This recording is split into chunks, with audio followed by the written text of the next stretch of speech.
Bonjour tout le monde et bienvenue dans cette conférence dans laquelle Greg et moi allons vous parler de ce thème 2024, la nouvelle ère du SEO. Alors, je m'appelle Amiel, je suis SEO Manager, Marketing Manager chez HubSpot et je m'occupe essentiellement du blog français. Et moi, je suis Grégory, je suis le Head of Growth France chez HubSpot. Je gère une équipe de 7 personnes et nous travaillons ensemble sur le growth marketing, le SEO et les contenus pour la France. Alors, si on veut comprendre ce que Google souhaite accomplir avec ses mises à jour de 2023 et 2024, et donc adopter le bon plan pour réagir, le meilleur moyen est selon moi de regarder ce que Google a fait en termes d'amélioration de son algorithme au cours des dernières années. Et notamment, sa lutte contre ce que j'aime bien appeler les petits malins du SEO. Alors, je vais vous donner un exemple pour clarifier. Voici Paul. Paul est un consultant en design d'intérieur à Nice et il vient de construire son site web. Donc maintenant, Paul cherche à gagner en visibilité sur Google et il s'en va donc consulter les internets et découvre qu'il existe plein de petites techniques pour augmenter ses chances de passer devant la concurrence sur les pages de résultats de Google. Donc certaines de ces techniques, il se trouve, nuisent à l'expérience utilisateur, mais pour le moment fonctionnent pour être bien référencé. Donc Paul décide de s'en servir. Paul est un petit malin du SEO. Alors, dans les faits, de quelle technique je suis en train de parler? Il s'agit de techniques dites grey hat, chapeau gris en anglais, ou carrément black hat, chapeau noir, en fonction du degré de discutabilité éthique des techniques dont il est question. Quelques exemples ici: utiliser un mot-clé de manière excessive sur sa page web, envoyer les utilisateurs et les moteurs de recherche vers des versions optimisées différemment, ou encore le fameux spam de forum avec plein de liens dans l'espoir de créer des backlinks. On les connaît, on les a tous vus. Nous avons un sondage qui est en train de s'afficher là. Est-ce que vous avez déjà utilisé des techniques de SEO discutables? Je tiens à préciser que ce sondage est anonyme, donc vous avez juste à cliquer sur l'une des réponses. Allez-y, dites la vérité, on est entre nous, personne ne saura que c'est vous. Pendant que le sondage passe, pourquoi ne faut-il pas utiliser ces techniques maintenant? Tout simplement parce qu'elles marchaient il y a des années, mais Google s'est bien entendu rendu compte qu'il y avait une différence entre ce qui fonctionnait sur son algorithme et ce qui aidait réellement les utilisateurs. Et donc la résolution de cette problématique a été l'un des points centraux des mises à jour de l'algorithme de Google au fil des ans.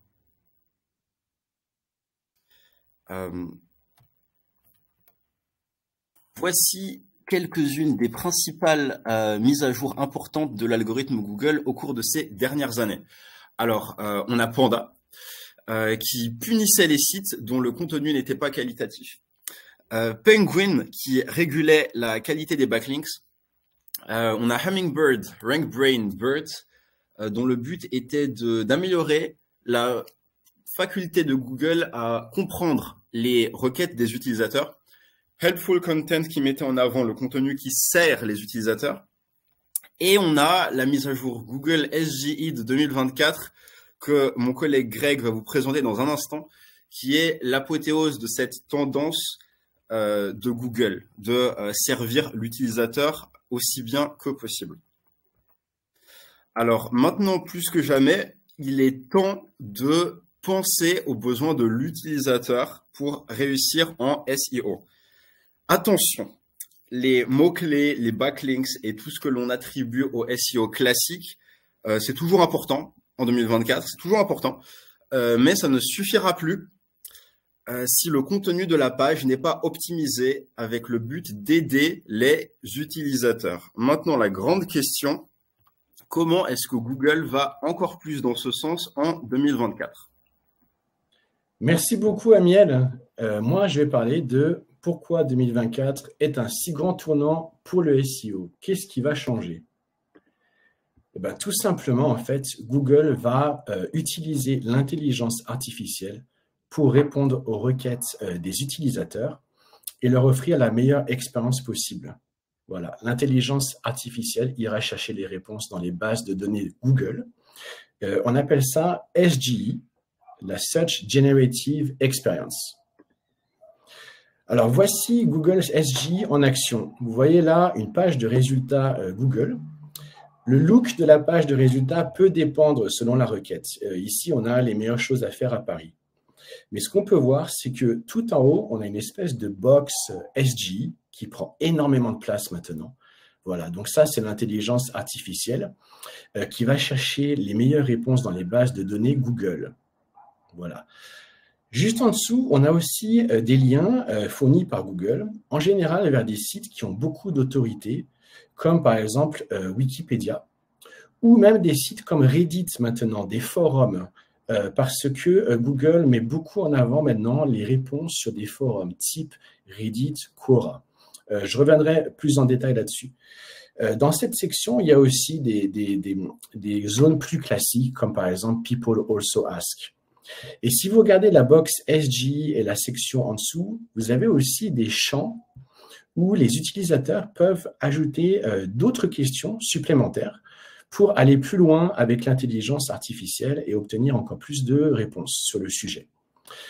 Ce qu'on voit aussi, c'est que tout en bas, on a les autres résultats. Voilà, les autres sites qui, malheureusement, ont beaucoup moins de place maintenant pour obtenir des clics. Si je devais comparer SGE avec quelqu'un, je dirais que c'est vraiment un peu comme les gens qui prennent toute la place dans le lit. Voilà, je ne sais pas si vous faites ça ou si votre partenaire fait ça, mais vous savez que ce n'est pas agréable du tout. C'est pareil pour tous les autres sites en dessous des résultats SGE. Alors maintenant, je vais passer à un petit sondage moi aussi. Et la question c'est, avez-vous déjà commencé à préparer votre site pour SGE? Voilà, donc vous pouvez répondre par oui, par non, ou bien j'ai essayé sans y arriver. Voilà, ça fera avancer le débat, merci beaucoup. Alors, toutes ces histoires de Google AI, d'intelligence artificielle, de SGE, ça peut quand même faire peur, hein. Et je peux comprendre que nos amis de Poudlard aient vraiment l'air effrayés là. Mais en même temps, quand on y réfléchit bien, il y a quand même des solutions. Et là, par exemple, notre amie Hermione, je pense qu'elle a trouvé vraiment une très très bonne solution. Nous devons faire de l'optimisation EEAT pour ranker sur SGE. Alors, EEAT, qu'est-ce que c'est exactement? Voilà. EEAT, en fait, c'est expérience, expertise, autorité et confiance. Ce n'est pas un ranking factor officiel. C'est en fait quelque chose que les évaluateurs humains de Google viennent voir sur votre site. Ils viennent voir manuellement si vous respectez ces guidelines. Voilà. Ce n'est pas des crawlers de Google qui viennent voir ça, mais des humains. Maintenant, je vais rentrer dans le détail de chaque lettre de l'acronyme EEAT. Et je vais commencer par le premier E pour expérience. En fait, ça fait des années maintenant que Google a remarqué que beaucoup d'utilisateurs tapaient des requêtes avec à côté plus Reddit ou plus Quora, par exemple. Et donc ça montre qu'en fait, beaucoup de gens cherchent des réponses de vrais humains sur des forums, par exemple. Voilà, des expériences personnelles. Ils ne veulent pas des résultats génériques, complètement bateaux, voilà, des choses qui sont copiées de 10 000 autres sites. Ils veulent vraiment des réponses personnalisées.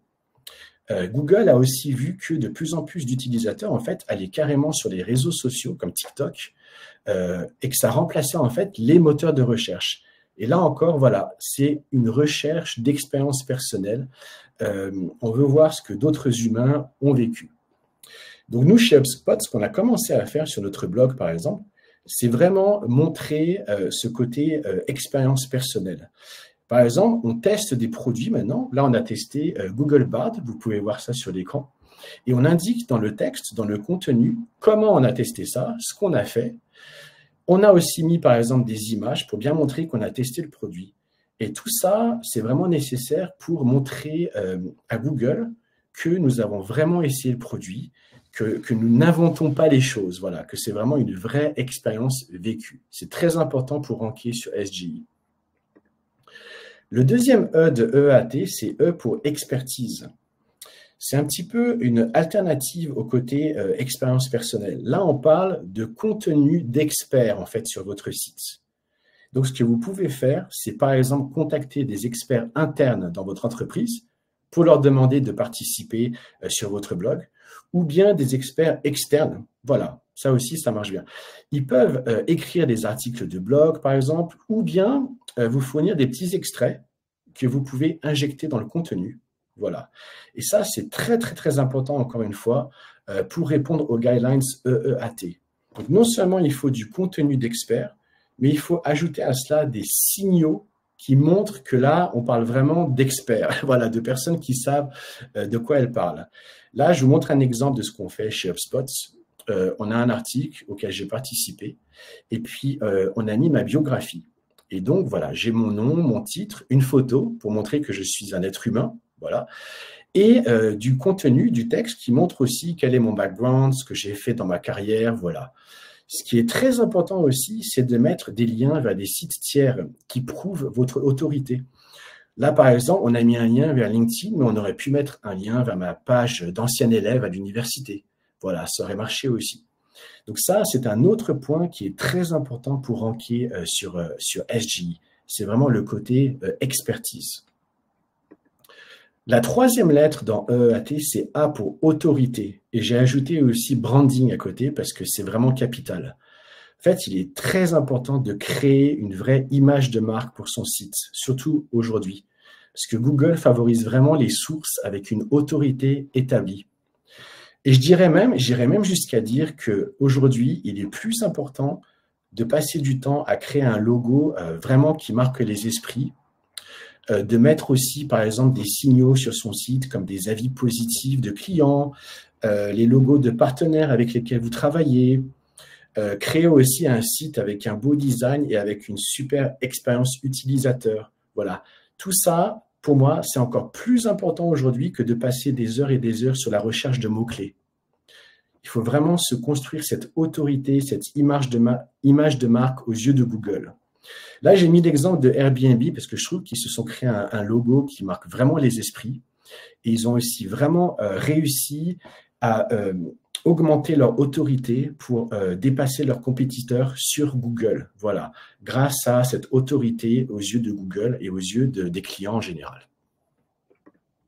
Enfin, la dernière lettre dans EEAT, c'est T pour confiance en français. Voilà. Donc là, pareil, pour ranker sur SGE, il est capital d'inspirer confiance à Google avec différents signaux, là encore. Par exemple, une page à propos avec des images de votre équipe, ça peut être très efficace. Ça montre qu'il y a des humains derrière votre site. Voilà, ça montre ce que vous faites. Vous pouvez parler de vos valeurs aussi, par exemple. C'est très important.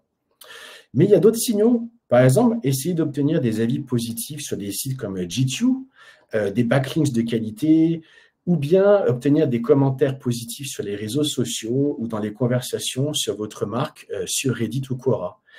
Et c'est vraiment intéressant même d'essayer de participer de nos jours à ces conversations pour justement instiller de plus en plus de confiance, aussi bien chez les gens que chez Google.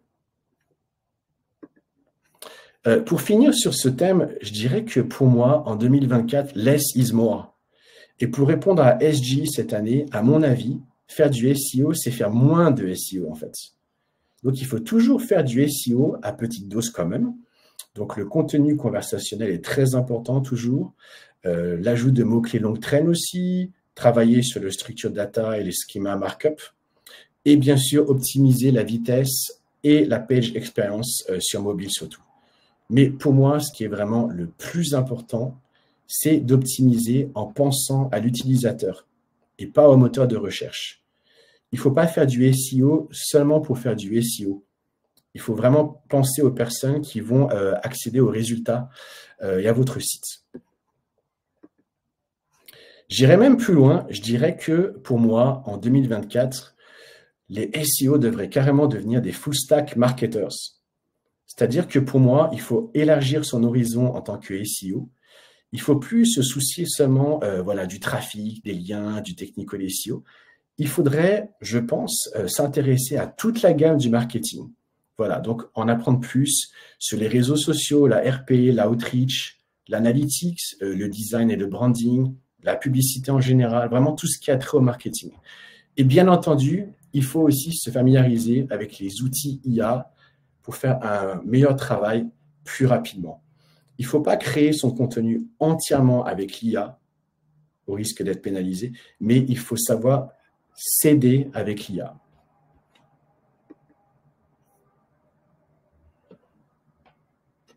Désolé, j'étais en mute. Alors, merci Greg. Et maintenant que nous sommes au clair sur les grands changements à venir pour le SEO en 2024, je pense qu'il est temps de parler du plan d'action. Et par plan d'action, je veux dire qu'on va voir ensemble plusieurs changements concrets que nous implémentons nous-mêmes dans nos processus pour nous préparer pour SGA.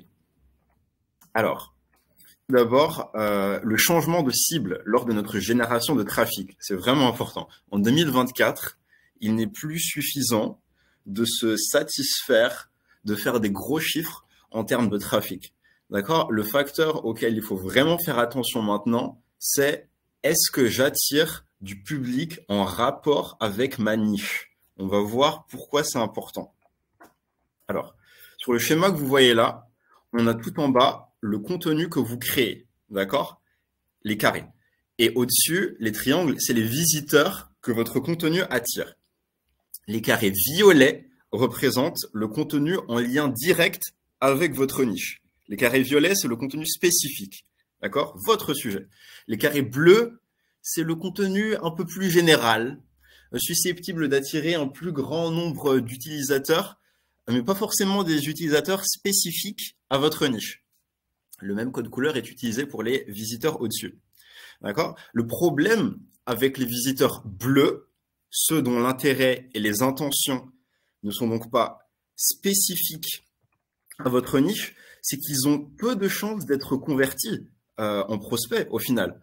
Certains d'entre eux d'ailleurs ne verront même pas la couleur de votre site parce qu'ils vont s'arrêter à la réponse IA que Google va leur donner et ils seront satisfaits avec ça. D'accord? Quelle est la solution que nous appliquons?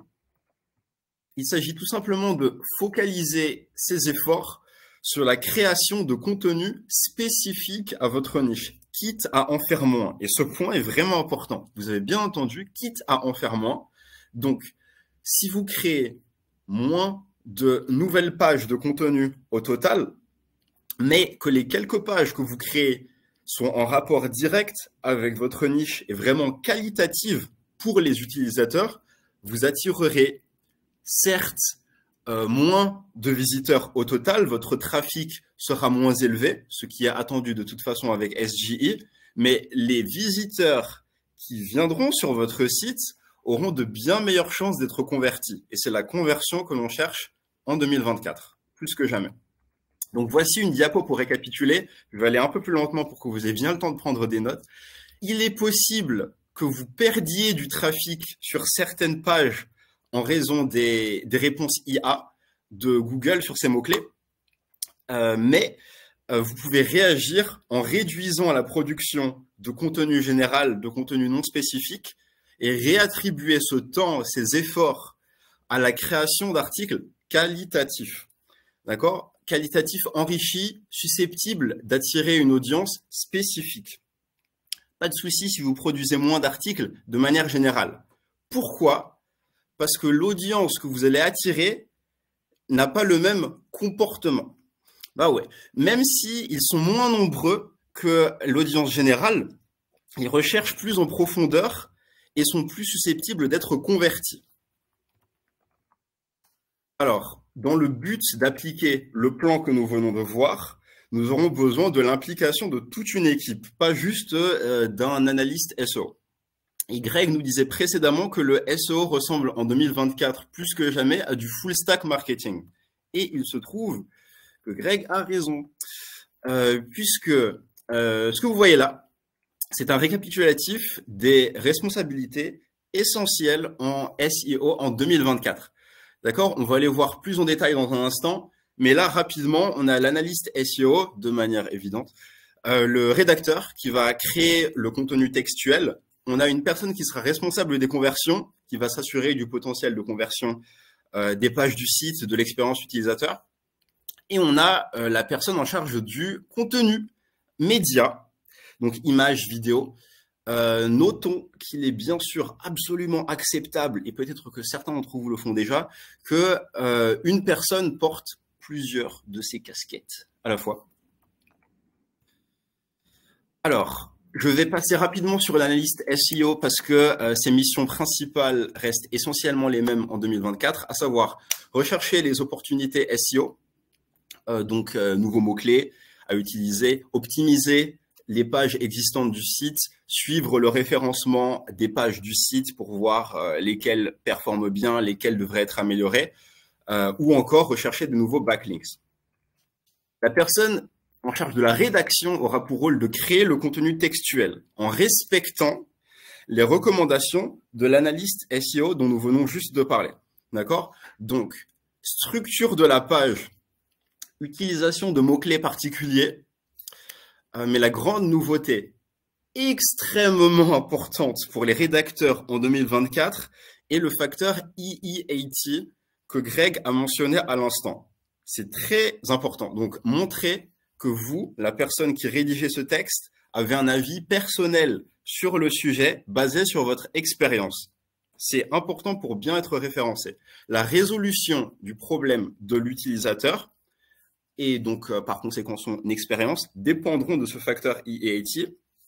Ça devra donc être une priorité.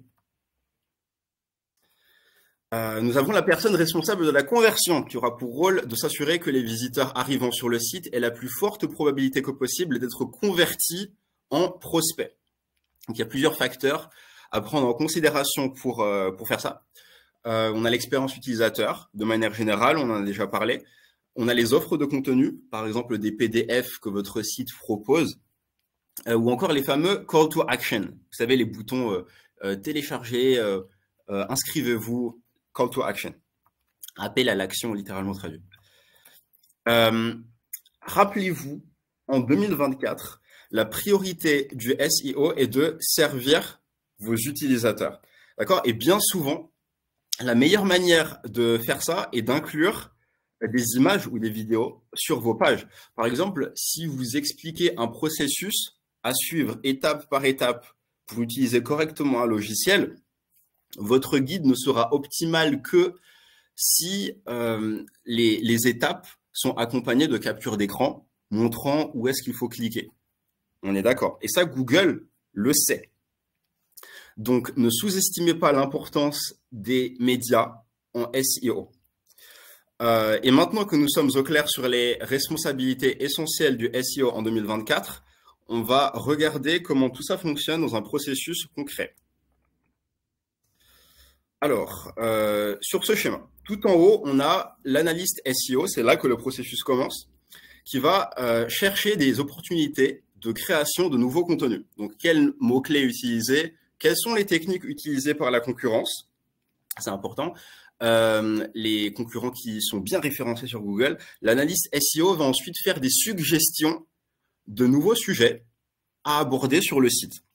Ensuite, la personne responsable des conversions va repasser par-dessus les suggestions de l'analyste SEO et s'assurer du potentiel de conversion de chacune des nouvelles pages suggérées. Cette étape est vraiment très importante. Une fois que tout est validé, les personnes en charge de la rédaction et de la création média vont créer le contenu à proprement parler, à savoir écrire le texte, créer les images, créer les vidéos, en fonction des recommandations reçues par l'analyste SEO et la personne en charge des conversions. C'est également ici qu'il est possible de s'aider éventuellement d'outils IA pour s'aider dans la production de contenu. Plus de détails dans un instant sur la bonne manière de faire ça, parce qu'il y a une bonne et une mauvaise manière de faire. La page va ensuite devoir repasser à nouveau par la personne responsable des conversions qui va apporter les dernières touches, les dernières suggestions telles que l'ajout d'un call to action, d'un bouton cliquez ici pour télécharger ou pour vous inscrire, s'assurer que la page convertisse bien. Et une fois que c'est validé, on publie, on laisse performer et on fait un reporting, un rapport sur la performance de la page. Et en fonction des performances observées, l'analyste SEO et la personne responsable des conversions vont apporter des modifications à la page si nécessaire. Et le cycle continue ainsi. D'accord? Alors, on vient d'en parler. Lors de la création de contenu, de plus en plus d'entreprises maintenant, et surtout au cours de la dernière année, utilisent des outils IA. Et la grande question est de savoir si oui ou non, cela peut affecter négativement votre référencement. Alors, on va répondre, mais juste avant, on a un nouveau sondage qui normalement va s'afficher et la question est toute simple. Est-ce que vous utilisez des outils IA pour créer votre contenu? Donc voilà, on va voir si les participants à SEO Square sont des fans d'outils IA. Alors maintenant, pour répondre à la grande question, ce que vous voyez là est une citation venant littéralement de l'équipe de Google travaillant sur l'algorithme. D'accord? Donc voici comment ils ont répondu à la question sur le contenu généré par l'IA. Quelle que soit la manière dont le contenu a été produit, ceux souhaitant le succès sur Google Search devraient produire du contenu original de qualité, mettant l'utilisateur en priorité et montrant les qualités EEAT. Donc la réponse de Google, de l'équipe qui s'occupe de l'algorithme est plutôt claire. Oui, vous pouvez absolument utiliser des outils IA. Vous performerez toujours aussi bien en référencement du moment que votre contenu est quali pour vos visiteurs. D'accord? Cependant, on vous conseille de toujours repasser par-dessus vos textes générés par IA pour y ajouter votre petite touche personnelle, voilà, votre petit coup de baguette magique. Parce que si vous ne faites pas ça, il est fort probable que votre texte manque d'originalité par rapport à tous les autres sites traitant du même sujet que vous qui vont également générer une réponse par IA, en quoi votre réponse sera plus originale si vous faites tous la même chose. Et ça, cela risque de nuire à votre référencement Google. Certaines personnes commencent d'ailleurs à s'en rendre compte. Il y a eu plusieurs articles qui sont sortis ces derniers mois sur ce sujet. Donc, malgré les progrès incroyables des outils IA au cours de la dernière année, votre expertise, votre connaissance du sujet, votre connaissance de votre produit, de votre service, votre expérience personnelle, elle est inimitable. D'accord? Donc, vous pouvez utiliser des outils IA pour vous aider dans la création de contenu, mais assurez-vous d'apporter toujours une touche personnelle. C'est important. Merci beaucoup, Amiel. Moi, je vais parler maintenant du sujet du reporting SEO en 2024. Voilà. Et pour moi, il y a 3 critères vraiment importants. C'est aller au-delà des indicateurs SEO classiques, définir les objectifs du reporting et définir les actions à entreprendre après le reporting. Alors, qu'est-ce qui a changé en 2024 avec le reporting SEO? Je dirais qu'avant, pour beaucoup de SEO, en fait, le gros focus, c'était vraiment sur le trafic organique et les liens. Voilà. Donc, on parlait beaucoup de ça, le trafic, les liens. Et finalement, le KPI principal, c'était tout simplement obtenir plus de trafic et de liens le mois prochain. Moi, j'ai travaillé pour une agence de SEO il y a quelques années et on avait des clients et c'était exactement ce qu'on faisait. Voilà, on parlait trafic organique, liens et puis c'est tout. Voilà. Je pense que maintenant, il faut répondre plutôt à la question « Que rapportent mes efforts et quelles leçons en tirer ?» Donc, il faut toujours parler, bien sûr, du trafic organique et des backlinks, c'est important. Mais il faut aussi parler maintenant des conversions, de EEAT et du branding, analyser les résultats et aussi savoir faire des prédictions. Donc, il faut vraiment aller au-delà du côté trafic et liens dont on parlait beaucoup dans le monde du SEO avant. Il faut vraiment élargir son horizon, à mon avis. Le premier point important dont je voudrais parler dans le reporting en 2024, c'est les conversions. Amiel nous en a parlé en fait. Voilà. Si vous avez une équipe, c'est absolument capital d'avoir quelqu'un qui s'occupe des conversions. Si vous travaillez seul, je vous suggère vraiment de vous familiariser avec ça. Donc, dans votre reporting, indiquez vraiment que vos efforts SEO amènent aussi des conversions et des résultats financiers. J'appuie vraiment sur ce point, c'est très important.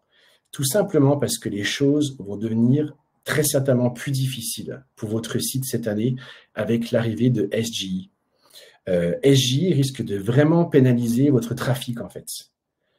Et vous risquez d'avoir des questions de vos managers ou de vos clients sur cette baisse de trafic. Ils risquent de s'inquiéter, de se demander ce qui se passe. Et vous devez donc indiquer en quoi les conversions, elles, ne sont pas nécessairement pénalisées. Voilà, il est possible que le trafic baisse sur des pages avec des mots-clés qui finalement ne rapportaient pas grand-chose de toute façon, mais que d'autres pages avec des mots-clés qui rapportaient des conversions soient préservées.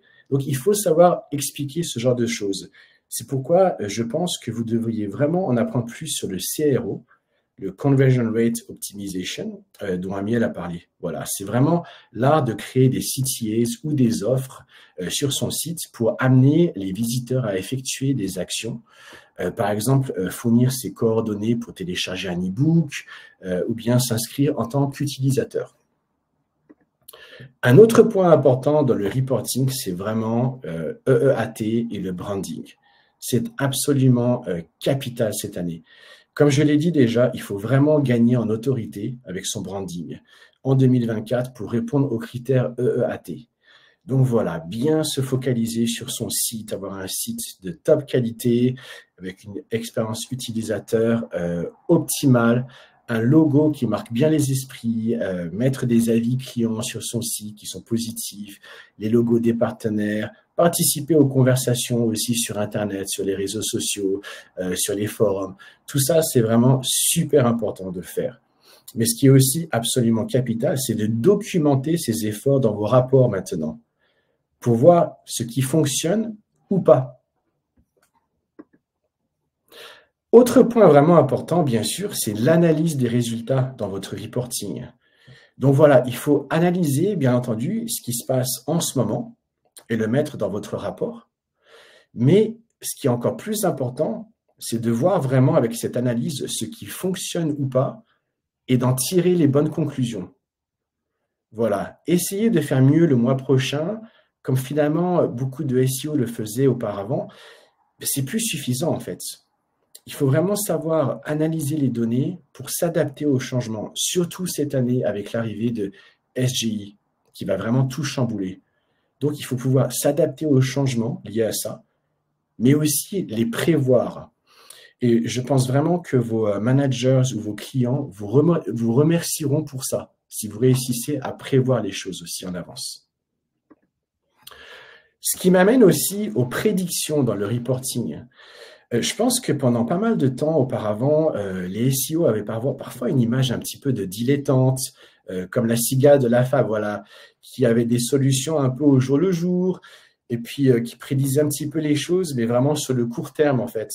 Et je pense qu'il vaut mieux maintenant devenir un peu comme la fourmi et avoir une vision sur le long terme. Vraiment prévoir les choses, prévoir les scénarios qui peuvent arriver avec SGI ou avec même les mises à jour d'algorithmes Google et autres. Et en fait, chez HubSpot, nous, ce que nous faisons, c'est que nous réalisons régulièrement ce qu'on appelle des forecasts.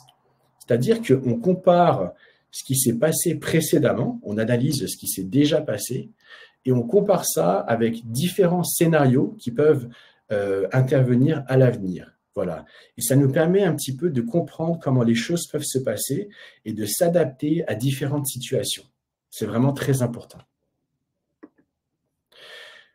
Pour moi, il y a vraiment deux types de reporting SEO en 2024 qui sont importants à créer en fait. Voilà. Tout d'abord, un rapport plus stratégique qui peut être mensuel. Donc, une fois par mois, ça suffit largement à mon avis. Donc, celui-là, il offre une analyse plus globale et monétaire des choses à l'attention du management ou de vos clients. Et j'appuie encore une fois vraiment sur le côté monétaire. Je pense que c'est vraiment capital maintenant de montrer la plus-value de vos efforts SEO, surtout étant donné que les choses vont devenir plus difficiles cette année. L'autre type de rapport, c'est un rapport plus tactique. Donc celui-là, il peut être par exemple une fois par semaine, voilà. Plus fréquent que l'autre, parce que tout simplement, il permet d'analyser les résultats de façon plus détaillée pour chaque programme et de réagir plus rapidement en cas de souci. Donc voilà, si vous voyez une baisse de trafic ou de conversion sur une page précise de votre site, vous pouvez en discuter avec votre équipe pour réagir rapidement. Maintenant, je vais rentrer un peu plus dans le détail du rapport stratégique. Donc, comme je l'ai dit, c'est un rapport qui peut être mensuel, une fois par mois, ça suffit largement. Il offre une vision plus macro des résultats, c'est-à-dire une vision plus large des choses. Et il doit être aussi facile à lire pour le leadership ou vos clients, parce que vous connaissez bien le SEO, mais vos managers, vos clients, ils ne connaissent pas nécessairement toutes ces théories, toutes ces actions sur le SEO que vous entreprenez. Pour eux, c'est peut-être un peu flou. Donc, il vaut mieux un document, un rapport qui soit facile à scanner et à comprendre. Mon autre conseil, c'est vraiment d'aller toujours plus loin que le SEO et d'avoir le bon narratif. Ce qui m'amène au point capital, encore une fois, un gros focus sur les conversions et les résultats financiers. Donc, l'autre type de rapport, c'est un rapport plus tactique. Voilà, une fois par semaine, je pense que c'est largement suffisant. Dans ce rapport, on rentre plus dans le détail de ce qui fonctionne ou pas sur les différentes pages du blog ou les pages produits, le site en général, toutes ces choses-là. Donc, c'est vraiment un rapport qui vous permet de mener des modifications très rapidement avec votre équipe en cas de baisse de trafic ou de conversion. Il vous permet de vous adapter, mais de prévoir aussi les choses en amont. Voilà, quand vous voyez qu'un type de page a des soucis, vous pouvez déjà un peu prévoir en amont, qu'est-ce qui va se passer bientôt? Il faut qu'on se prépare déjà à un problème avec d'autres pages similaires. Voilà. Ce rapport-là, il n'est pas du tout destiné à vos managers ou à vos clients. C'est plus un rapport interne que vous pouvez partager avec votre équipe. Et je recommande vraiment d'organiser en fait une réunion autour de chacun de ces rapports tactiques pour échanger des idées, discuter de tout ça ensemble. C'est vraiment très important aussi. Alors maintenant, je vous propose un autre petit sondage. Parlez-vous des conversions du revenu dans vos rapports SEO? Est-ce que vous le faites systématiquement, souvent, rarement ou jamais? Voilà, n'hésitez pas à répondre, ça va faire avancer la conversation. Pour finir sur ce sujet, je voulais partager ce diagramme qui représente vraiment ce que le reporting SEO devrait être pour moi en 2024. Donc, vous voyez ici vraiment, on va du trafic à gauche au revenu à droite. Donc, à gauche, on parle vraiment du trafic organique obtenu sur Google. C'est vraiment le SEO le plus classique, voilà. Mais après, on peut continuer et par exemple parler des abonnés qu'on a obtenus sur la newsletter. Donc là, vous voyez, on commence déjà à s'intéresser à la gamme du marketing dans sa version un peu plus large. On ne parle plus que de SEO là. On peut même continuer et parler conversion, donc par les leads par exemple, par les leads qualifiés, et on peut même ajouter des étapes intermédiaires jusqu'à ce qu'on arrive à droite au revenu. Et là où je veux en venir, c'est que, encore une fois, je pense qu'il est très, très, très important de faire le lien entre le haut de l'entonnoir, donc voilà, vos efforts SEO pour amener du trafic, des conversions, et le bas de l'entonnoir, les revenus acquis par votre entreprise grâce à vos efforts. C'est vraiment très important selon moi. Maintenant, je vais parler d'un autre sujet, mais qui est lié à SG, justement. C'est le thème du code rouge.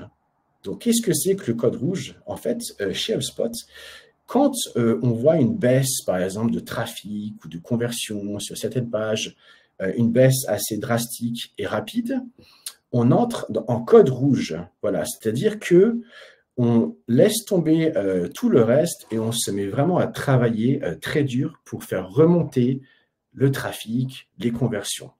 Et je parle de ça parce que cette année, avec SGE, on risque vraiment de voir beaucoup de sites souffrir du point de vue du trafic, justement, et des conversions. Et donc, je pense que c'est très important de toujours avoir un plan B, un plan d'action pour réagir le plus rapidement possible. Donc là, je vais évoquer les éléments déclencheurs et le meilleur plan d'action code rouge selon moi. Donc, les éléments déclencheurs, bien sûr, ça peut être SGE, qui risque de tout chambouler. Et il est vraiment possible que votre site soit pénalisé, même si vous prévoyez les choses en avance, même si vous faites tout pour répondre aux critères EAT, on ne peut pas le savoir tant qu'on n'y sera pas. Les mises à jour d'algorithmes Google plus classiques peuvent aussi pénaliser votre site au fil du temps. Dès que vous avez déjà connu ça ces dernières années, vous savez que c'est vraiment pénible. Là, en ce moment, on est en pleine Core Update, en fait, la March Core Update Google, qui a désindexé carrément un énorme nombre de sites, tout simplement parce qu'ils n'aidaient pas assez les utilisateurs. Ils étaient considérés comme spammy. Donc, vous voyez, là, on parle d'une Core Update qui a un effet immense sur beaucoup de sites sur le web. Donc, voilà, dans ces deux cas de figure, il faut être prêt. Il faut activer un code rouge, c'est-à-dire vraiment arrêter tout ce que vous faites et tout tenter pour faire remonter votre trafic et vos conversions. Et pour moi, le meilleur plan d'action code rouge, il consiste en 4 étapes, vraiment toutes simples. Première étape, c'est vraiment consulter vos chiffres et les données sur vos KPIs. Donc voilà, par exemple, les clics, les mots-clés, les conversions, EEAT, etc. Si on parle de mise à jour d'algorithme, aussi bien attendre qu'elle soit terminée, c'est très important. Étape numéro 2, analyser les contenus qui ne fonctionnent plus et pourquoi. Est-ce que c'est un problème de mots-clés, de EEAT, de Core Web Vitals? Est-ce que c'est autre chose? Donc là, il faut être vraiment un peu, il faut enquêter comme Columbo ou Sherlock Holmes, passer vraiment du temps là-dessus pour voir mais qu'est-ce qui cloche? C'est l'élément le plus important. Étape numéro 3, tout simplement effectuer les optimisations nécessaires pour régler ces problèmes. Étape numéro 4, vérifier plus tard s'il y a une amélioration. Et si vous ne voyez pas d'amélioration sur certaines pages, tout simplement recommencer. Voilà. Et vraiment passer du temps là-dessus jusqu'à ce que les chiffres remontent. Pour conclure sur ce thème, ce que je voulais dire, ce qui est vraiment important pour moi, c'est qu'à mon avis, le SEO en 2024, ça va être vraiment un travail d'orfèvre en fait. C'est-à-dire que, à mon avis, il ne faudra plus publier de contenu aux critères SEO super rigides, que beaucoup de sites suivent. Ils font tous un peu la même chose, en fait, vous voyez. Et il faudra aussi laisser tomber le côté publication à un rythme industriel, qui a même empiré maintenant avec l'intelligence artificielle, dans le sens où certains sites maintenant utilisent totalement l'intelligence artificielle pour créer leur contenu, au lieu de se faire aider par l'intelligence artificielle.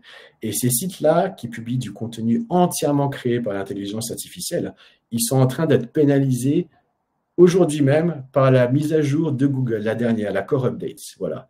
Donc, il faut complètement laisser tomber cet état d'esprit, selon moi. Mais au contraire, il faut, comme disait Amiel, passer beaucoup de temps à créer du contenu de meilleure qualité, quitte à même produire moins de contenu. Il faut du contenu qui aide vraiment les utilisateurs. Et je comparais vraiment ça à du travail d'artisan qui a l'amour de son métier et de son art. Pour moi, c'est ça le SEO en 2024. J'irai même plus loin et je me demande même si, avec SGE et tous ces changements, on ne va pas assister à une renaissance du SEO carrément. Tout simplement parce que finalement, SGE va nous forcer à nous dépasser en tant que SEO. Ça va devenir beaucoup plus difficile de ranker maintenant. On va devoir apprendre beaucoup de choses, acquérir de nouvelles compétences, aussi bien avec toute la gamme du marketing, mais aussi avec les outils IA dont parlait Amiel, par exemple. Ça va être aussi très important pour se faire aider dans la création de contenu, pour aller plus vite. Et enfin, il faudra aussi passer du temps à améliorer ses compétences dans le reporting, parce que vous aurez de plus en plus de questions de vos managers, de vos clients, quand ils vont voir tous ces changements, quand ils vont voir que le trafic il baisse, etc. Donc, il faudra vraiment aussi apprendre ça, apprendre à avoir le bon narratif. Voilà. Si vous avez une équipe comme celle dont parlait Amiel, avec vraiment des rôles différents, c'est encore mieux, bien sûr. Mais si vous travaillez tout seul, je vous conseille vraiment d'acquérir vraiment le plus de compétences possible pour pouvoir parler de toutes ces choses-là. Et pour finir, je dirais encore une fois que pour moi, seuls les orfèvres du SEO vont réussir. Les petits malins du SEO dont parlait Amiel, eux, je pense qu'ils vont perdre la partie. Voilà. Et quelque part, selon moi, ça ne peut qu'améliorer la réputation de notre industrie. Je pense que c'est vraiment, finalement, très positif tout ça. Merci Greg. Et Greg et moi voulions terminer cette conférence avec une diapositive récapitulative de tout ce que nous avons dit jusqu'à maintenant. Et il se trouve que cette diapositive répond très précisément à la question qui est actuellement la plus votée dans le chat, là je vois. Donc cette diapositive va vous donner des tips concrets pour vous préparer à SGE et éventuellement ce qui viendra après.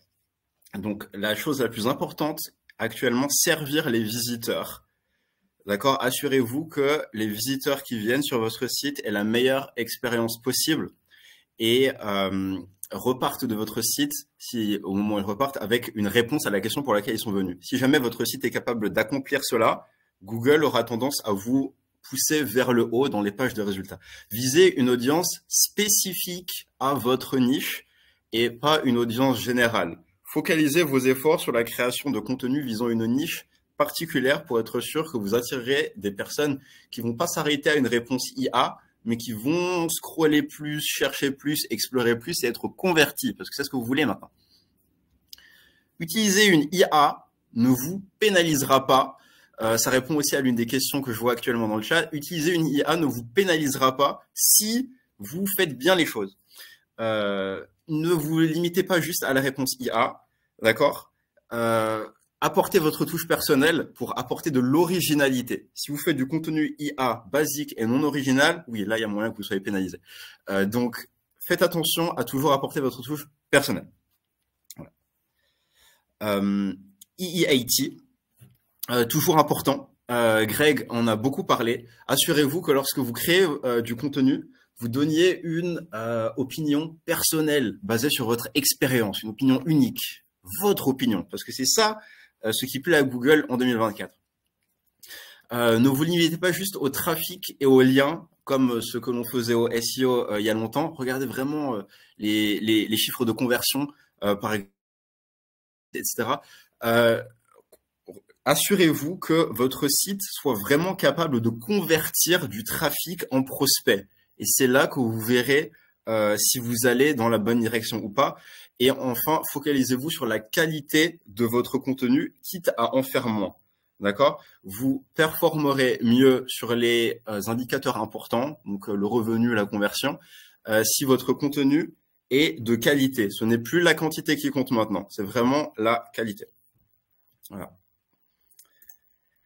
Merci de nous avoir écoutés. Merci. Merci à vous.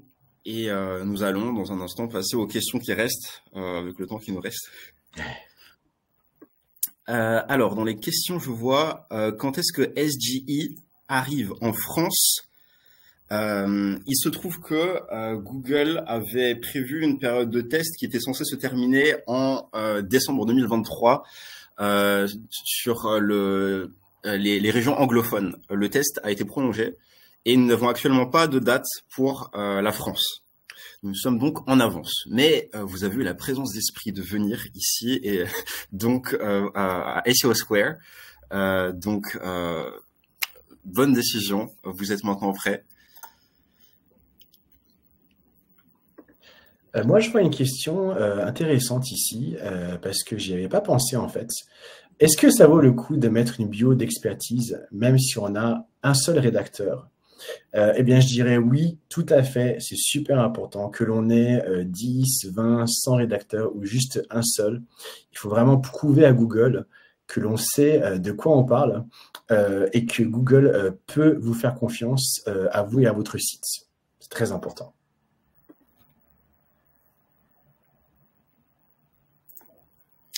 Il y a une question sur EEAT. Comment est-ce que l'on mesure EEAT? C'est une bonne question. Il n'y a pas vraiment un indicateur en particulier pour mesurer votre performance EEAT. Juste regardez les différents éléments de EEAT. Est-ce que le contenu que vous créez montre que vous avez une expertise pertinente sur le sujet, qu'il s'agit de votre expérience personnelle, que vous donnez une opinion personnelle? Est-ce que vous vous positionnez comme quelqu'un qui a la possibilité d'apporter un avis de qualité? D'accord? Par exemple, sur votre site, si jamais vous avez de l'expérience sur, je dis n'importe quoi, sur le design d'intérieur, pour reprendre l'exemple de Paul tout à l'heure, si vous avez de l'expérience en design d'intérieur, dites-le sur votre site, dans une page à propos de moi, voilà, pour vous positionner comme expert, par exemple. Donc, posez-vous toujours la question, est-ce que quelqu'un qui viendra sur ce site aura l'impression que cet avis est le mien et que je suis un expert et que j'ai de l'autorité pour répondre? Voilà. Alors moi, je vais répondre à cette question. Devient-il donc plus pertinent de créer des sites très spécialisés plutôt que généralistes dans un domaine donné? Moi, je dirais que oui, en effet, c'est très intéressant de faire ça. Tout simplement parce que déjà, je pense que si on travaille sur une niche, comme disait Amiel, on peut vraiment essayer d'attirer ces utilisateurs qui, comment dire, il y a beaucoup d'utilisateurs maintenant sur les SERP. Il y en aura beaucoup qui vont seulement regarder la réponse SGI. Mais si on a un site plus de niche, plus spécialisé, on peut vraiment attirer ces autres utilisateurs qui ont plus de chances de cliquer sur vos résultats, même si vous êtes en dessous de la box SGI. Et puis, je dirais aussi que tout simplement, un site plus spécialisé permet aussi peut-être, voilà, si c'est vous seul qui travaillez dessus, vous avez plus de chances aussi de créer des contenus vraiment avec une vraie expertise, tandis qu'il y a un site plus généraliste, vous devrez quand même aller pêcher beaucoup plus d'avis d'experts, c'est beaucoup plus difficile pour vous de tout connaître. Donc voilà, je dirais que c'est ça aussi la difficulté. Et je pense qu'un site de niche, c'est une bonne idée aujourd'hui.